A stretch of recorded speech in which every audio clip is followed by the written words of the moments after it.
It all started out friendly enough. President Trump and Ukrainian President Zelenskyy appeared before cameras in the Oval Office before what was to be a luncheon and the signing of a historic deal to give the United States access to Ukraine's wealth of minerals. But it quickly turned into a loud argument involving the two presidents and Vice President JD Vance over ending the war, Vladimir Putin, and whether Zelenskyy had shown enough gratitude for U.S. support.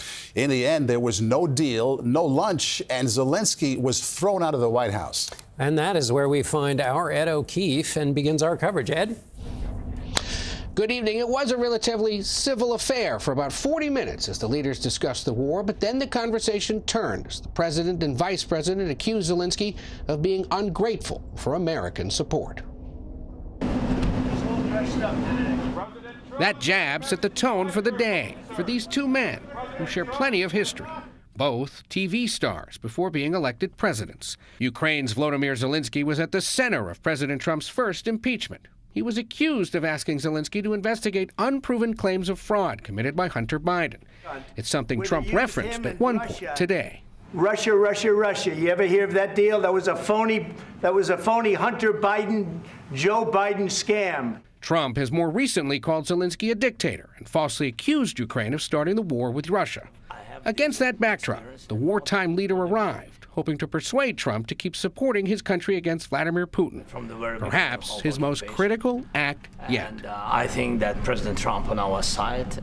Their meeting very quickly went off the Ukrainian script, devolving into a bitterly chaotic, unprecedented Oval Office encounter, something the White House wanted you to see.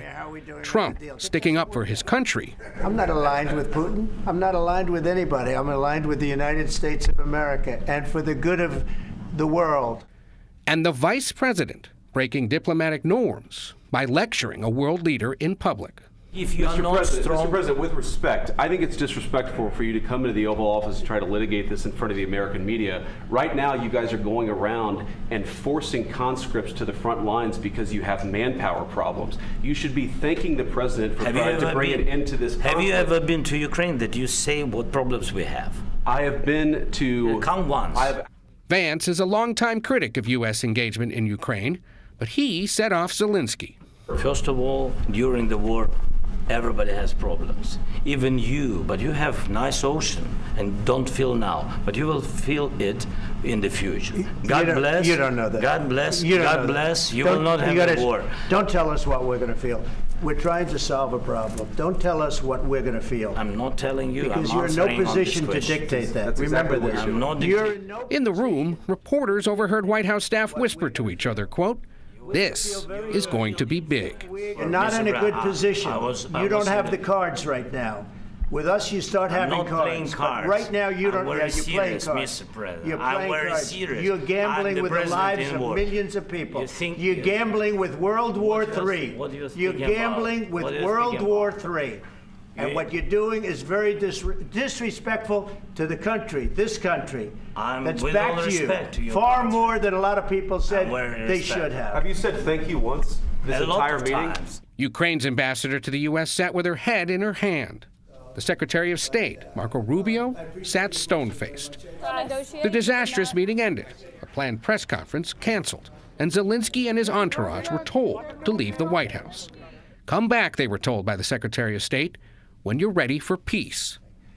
Trump later left for a weekend in Florida, having said his piece. This is going to be great television, I will say that. So Zelenskyy left here today without signing an agreement to give the U.S. access to Ukraine's rare earth minerals, and no guarantee the U.S. will continue defending his country.